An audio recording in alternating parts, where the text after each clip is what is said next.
Right, that's it. You should be real comfortable now. Okay? I'm comfortable. Now, come down on your invisible dog. Let me see. Come down on him? Yeah, like pretend like you got a dog in front of you. Visualize your dog. Turn that foot. You gotta turn that foot still. You gotta have that foot turned. Okay, now I'm gonna tell you why your posture ain't right. This foot gotta be like this. There you go. Now, bring that back leg in just a little bit.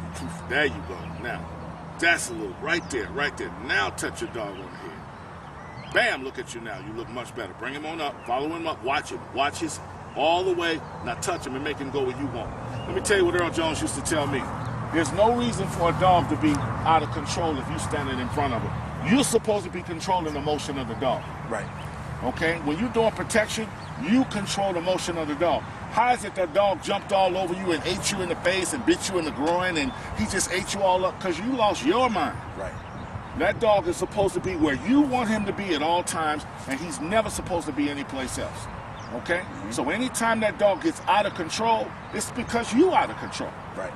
All right? Mm-hmm. And that's the main thing. So I just want you to remember that. When that dog, when you working with that dog and you driving that dog for you, now the whole idea is to make the dog drive you out of whatever you in.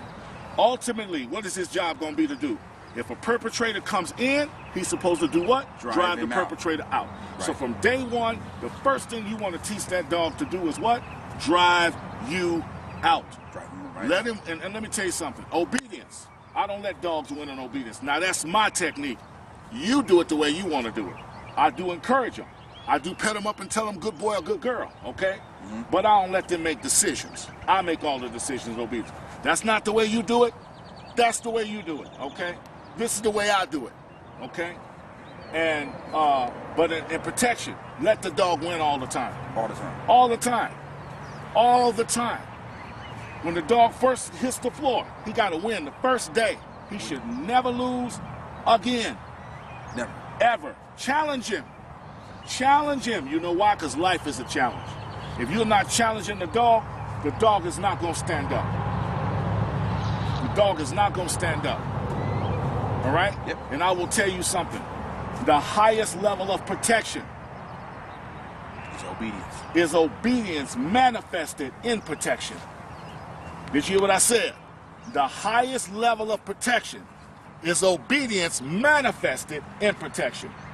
I would much rather have a dog that bites because I told him to. Protection is the tools, the wrench, the screwdriver, the catalyst. Yeah, it's all of the variables associated with how he is going to execute protection. Okay? But the reason he does it, the motivation, as long as I'm present, is because I said so. Right. Okay? He's not going down there because he's a killer and he just wants to kill 50,000 people. So you're saying not because he's fully aggressive? Yes, it has nothing to do with that. Not because he's defensive? That's a trait necessary to participate. If I want to be a football player, I need to possess the traits necessary to participate in the sport. Right? Right. But I don't make no moves until the quarterback say, "Hike, there you go." Are you feeling what I'm saying? I'm with you. Yeah, I don't have the right to as the dog. The dog should not have the right to be indiscriminate. He don't decide to bite when he wants. He don't decide to lay down when he gets ready to lay down. Right. Unless you tell him out and he's free time. You give him that out. That means he's free to do what he want to do. If he want to go do something, that's fine. Other than what? Other than bite. Other than bite. Why? You present. But the moment I leave him by himself, I release him to make decisions to protect my house or my property. And I simply give him a command that alerts him and lets him know, oh, it's me now. I'm calling the shots now. He gonna walk around and pee on trees and scratch dirt because he know he in charge. You come up in there, you gonna have to deal with it. But the moment I come back in his presence, he has no more authority. You understand what I'm saying? Now, Yes, sir. That's how my obedience is expressed the best. I like my dog because I know what my dog is doing. He's doing it because I told him, which means I can stop my dog on a dime and leave 9 cents change. You know what I'm saying? Yep. I'm not worried about it. Anytime my dog go down there, I'm not ever worried about my dog getting out of control because my obedience dominates everything. You really display your greatest ability when you get a guy who's got a dog. He's not that hot. He's not really that hot. You know, he's really not that hot. He's a little aggressive, maybe a medium aggressive dog, because there can't be nothing else other than medium aggressive. Right. After medium aggressive, he's just a dud. Okay, but if you get a medium aggressive dog and you can teach that dog to amplify his or her skills, as limited as they are, okay, and get him to demonstrate as though he's a high-powered dog, right? Right. The only way to make that happen is out of obedience. I agree.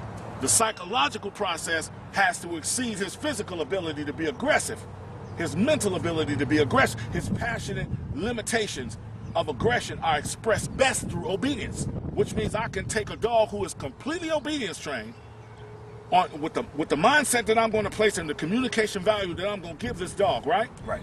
And cause this dog to believe that he is as tough as another dog. And when you see him work, you won't be able to tell. Now, it takes a lot more work to work this guy. There's a lot more work to work this guy and a lot more money. So if you got a dog you love to death and you bring him to me, first of all, I'm going to tell you he's not suitable. That's the first thing I'm going to tell you. He's not suitable. He's medium aggressive. He don't even want to do this. But if you insist, get your pocketbook open. Oh, yeah. Get your pocketbook open. Don't come to me with no food stamps and no coupons. I'm not trying to hear it. You know what I'm saying? Yep. I'm not trying to hear it. I will make Tom come on out and do something. Tom gonna bite. Tom gonna bite. He used to didn't bite wet paper. But he gonna bite. Tom gonna bite today. Tom gonna bite. He finna eat up some stuff. But you better have your money ready. You feel what I'm saying? Yeah. And what I'm really talking about is our technique. That's really what I'm saying. Right. What Lieutenant Earl Jones gave us, right? It was the cream of the crop. You know what I'm saying? It was the cream of the crop. When that man met me, I was homeless, living in an abandoned building, right? Right. Some guys, he paid my tuition to go to school. So Gave me a scholarship. Yeah. Let me ask you one question. What's that? Since we spoke about the Masters. Yes. Who are the Masters? The Masters? Dead, and then the Masters only left living. Who are the Masters? Who are the Masters? Yeah. You want me to tell the truth? Tell the truth. Because I'm the only one. I'm the one that really knows. There's a lot of guys out there claiming to be masters. Who are the Masters? Only a master can make a master. That's the first thing. Pretty much. Okay. That's the way it goes. So let's see how it is. Back in the day, this is a guy I never got to meet. His name was Plummer. He was a Caucasian boy. He was cold. They say he was wicked, a wicked ticket. Yeah. Jim Stratton, master. Okay, that's Jim Stratton. Okay. The James Stratton, that's Michael Stratton's dad. Gypsy, world famous, master. Okay? One of the greatest to ever live, the earth shaker maker, Scorpio, Cleophas Jones. Yes, sir. Okay? Lacey Sanders. Lacey Sanders. You understand what I'm saying? Master. You understand what I'm saying? Joe Kidd, master. Okay? These guys was like the bona fide. You know what I'm saying? Dewey's Dobermans. Dewey. So it's started from the top. Yeah. Hit the first one. The first one, Lieutenant Earl Jones. He Earl started the tree. Jones. One. That's number three. That's number one. Number two. Okay. Now I never met Plummer, but Plummer was one. Plummer. Number Right. two. Number three. Gypsy. Gypsy. Right. What about James? Number four. James Stratton. James. Right. That's not necessarily the chronological order. Right. We're not I'm just naming. We're them. naming masters. Right. That's it. Not right. in any specific Specific order. order, right. So please don't be offended Right. if you came up third and And you you thought you supposed should to have be been first. Joe Kidd, if you out there, boy. Joe Kidd. Joe Boom. Kidd. Number five. Cream of the crop. All right. Who else? Let me see. Joe Kidd. Verster Coleman, Jr. Junior Coleman. Junior Coleman. Junior Coleman. Now, the great Cleophas Jones. Scorpio. The greatest of the greatest in the game. Ever seen the game. Lacey Sanders. Lacey. You never met Lacey. Lacey. Bam. He cold dude. Cold. Lacey Sanders. Master. Matt Lacey. You understand what I'm saying? Yep. And then who else? Okay, now I'm struggling. You know why, don't you? Might not be on the list. You might not be on the list. Might not be on the You list. might not be on the list. Let me say who else. One of my kids, one of my trainers. Dana Douglas. Boom. Master. Dana Douglas. Yes, Dana Douglas. So we got a 10-piece. We get down to about One more, 10 one more, It's one more. one more. But I don't know who I'm thinking. It's probably somebody I didn't Just put meet. your name on the list and that's it. We Oh, don't I'm wanna talk sorry. about nobody else. I'm sorry. I forgot about myself. We don't want to talk about nobody else. And the illustrious Don Cruz, a.k.a. That's a 10. You know what I'm saying? My name right now is P. Don Mega, Prophet Don Mega. My old name was Don Cruz. So I am the prodigy.